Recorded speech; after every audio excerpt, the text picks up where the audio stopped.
Dan apakah tuan-tuan persiapan untuk kita menghadapi kematian? Hadis ini selalu kita dengar, iaitu sedekah jariah. Saya suka bawa hadis ini sebab di sini letaknya rahmat Allah. Hadis ini pada saya cukup hebat. Tentang hadis iza mata ibna Adam, apabila mati anak Adam terputus segala amalannya melainkan 3 perkara.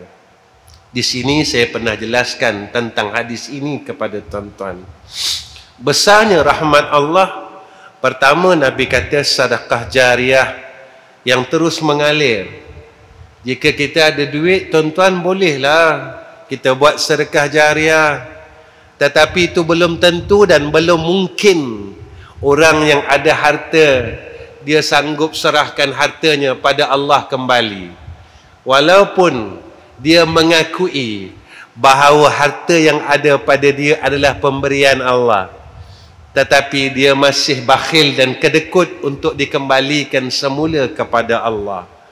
Tuan-tuan, lalu kita kata orang ada duit bolehlah mereka ini sedekah jariah. Pada tatkala itu rahmatnya Allah dan besarnya akan rahmat Allah. Lalu pilihan yang kedua, ilmu nafi' yantafi'u bih. Jika kamu ada ilmu, maka ilmu itu menjadi manfaat atas kita. Maka selama mana seseorang itu menjadi orang baik dengan sebab ilmu yang telah kita berikan kepadanya, selama dia hidup mengalir terus tuan-tuan selepas kematian kita. Lalu kita kata, ya Allah, aku tak ada duit, aku tak ada ilmu, tidakkah ada bahagian untukku lagi ya Allah? Lalu Nabi bagi tahu kita, waladun salihun. Kamu tak ada duit tak apa, kamu tak ada ilmu tak apa, tapi kamu ada anak kan? Maka jadikan anak kita sebagai jariah selepas kematian kita. Mereka sentiasa mendoakan kita selepas kematian kita. Tuan-tuan, kita balik rumah ni, kita duduk, kita tengok anak kita. Daripada nombor 1 sampai nombor 7. Kita tengok anak kita dan kita cakap dengan isteri kita, sayang, anak kita yang mana agak-agak boleh tolong kita selepas kematian kita? Agak-agak mana ya anak kita yang mampu doakan kita hari-hari? Lalu isteri kita pun cakap dengan kita, bang, masa kita hidup ni mereka tak pernah tanya. Sebulan sekali mereka nak tanya kita pun susah bang. Sebulan sekali mereka nak tengok kita pun susah bang. Mereka kata mereka sibuk dengan kerja. Kalau kita dah mati, mungkin ke mereka ingat kita? Masa kita hidup pun mereka tak ingatkan kita bang. Kita duduk rumah tinggal 2 orang saja bang. Kita ada anak 7 orang. Sekarang mereka semua tinggalkan kita. Alasannya mereka cari nafkah. Mereka tak tanya pun kita hari-hari bang. 7 orang anak tak mampu mesej mak dan ibunya setiap hari. Tetapi seorang ayah dan seorang ibu hari-hari mengingati anaknya. Hari-hari ingat pada anaknya. Hari-hari mereka kenang anaknya. Tetapi seorang anak tidak mengingati ayah dan ibunya. Mereka disibukkan dengan harta, duit. Mereka cari duit. Mereka cari duit. Mereka lupa mereka mampu untuk bekerja dengan pengorbanan ayah dan ibu. Mereka lupa mereka boleh menjadi insan yang berjaya seperti sekarang dengan pengorbanan ayah dan ibu. Seorang ibu yang berkorban pukul 3 pagi bangun tuan-tuan, anak mereka nangis, mereka sanggup bangun. Seorang ayah sembunyikan akan kehendaknya kerana memenuhi kehendak ayah. Sehingga kadang-kala waktu makannya, ketika seorang ayah ini melihat anaknya terlalu suka dengan makanan tersebut, dia sanggup menipu anaknya dan mengatakan, ayah kenyang, ayah tak ada selera lah nak makan, ayah rasa perut tak sedap. Walhal ayah ini lapar tuan-tuan, walhal ayah ini perlukan makanan juga tuan-tuan. Tetapi ketika ia melihat anak-anaknya terlalu suka dengan makanan tersebut, dia terpaksa menipu anaknya dan menipu dirinya. Setelah anaknya selesai makan tuan-tuan, dia pergi ke dapur dan dia melihat ada cebisan-cebisan ikan. Lalu dia ambil dengan tangan yang lemah inilah tuan-tuan, dia ambil dan lalu dia kutip cebisan itu masuk ke dalam mulutnya. Tetapi pengorbanan yang dia telah korbankan puluhan tahun, anak ini tidak mampu mengingati ayah dan ibunya tuan-tuan. Dan inilah yang berlaku sekarang. Saya tanya diri saya dan tuan-tuan, hari ini kita ingat mak ayah kita? Jangan kita bohong tuan-tuan dengan Allah. Hari ini kita ingat ibu kita tuan-tuan, mak aku makan apa ya?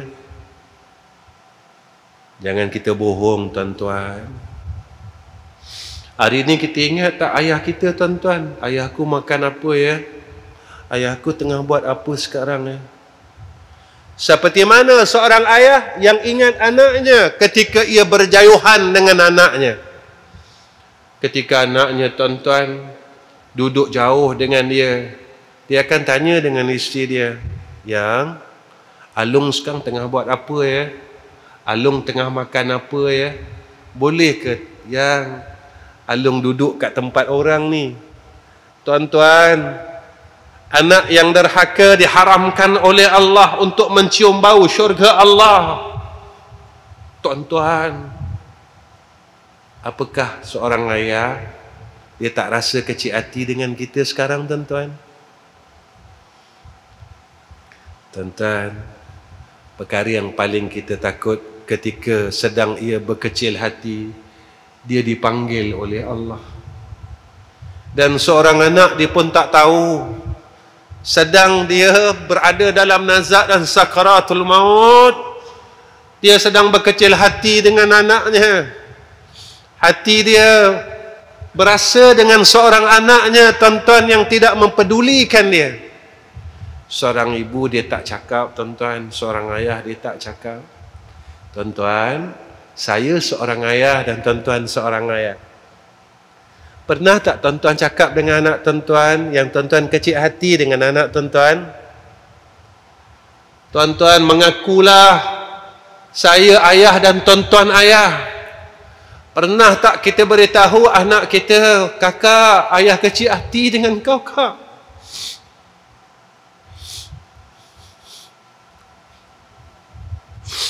Abang, ayah kecil hati dengan abang.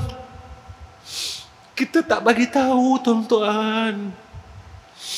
Tuan-tuan, kalau kita seorang ayah yang tak pernah bagi tahu kepada anak kita bagaimana ayah kita dulu masa hidup, tuan-tuan, dia pun tak pernah bagi tahu kita tuan-tuan. Tapi ayah kita dah meninggal, ayah kita dah mati. Tuan-tuan, apakah ayah kita bawa perasaan kecil hati dia itu dalam liang lahat? Tuan-tuan, jika ayah kita bawa perasaan kecil hati dan berasa hati itu dalam liang lahat, hebat manalah kita tuan-tuan. Serban kita, jubah kita, ridak kita tidak memberi apa-apa bekas langsung. Kerana Nabi sebut di dalam hadis, anak yang derhaka itu diharamkan oleh Allah daripada mencium bau jannah Allah. Betul atau salah, dia tetap ayah kita. Sejahat-jahat ayah kita, dia tetap ayah kita. Seburuk-buruk ayah kita, dia tetap ayah kita. Walaupun ayah kita ini tidak melakukan salah, tetapi hubungannya tetap ayah kita, dan dia seorang ayah kita. Dialah seorang ibu kita. Tuan-tuan, panggilan ayah ini dan panggilan ibu ini kekal sehingga jannah Allah. Besok bila mak kita masuk syurga dan ayah kita masuk syurga dan kita juga masuk syurga Allah, kita jumpa ayah kita di dalam jannah Allah, kita akan panggil nama ayah, tuan-tuan. Ayah, ibu, ayah ada dalam syurga.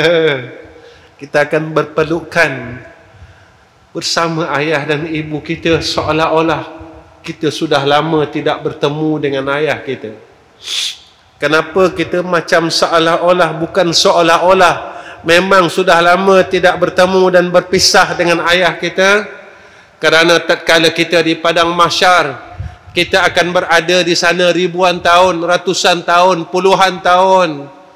Tuan-tuan, 2 tahun saja kita tak jumpa anak kita, tuan-tuan, bagaimana perasaan kita sewaktu pandemik baru-baru ini? Bagaimana jika mana kita tak bertemu dengan ayah dan ibu kita puluhan tahun dan ratusan tahun?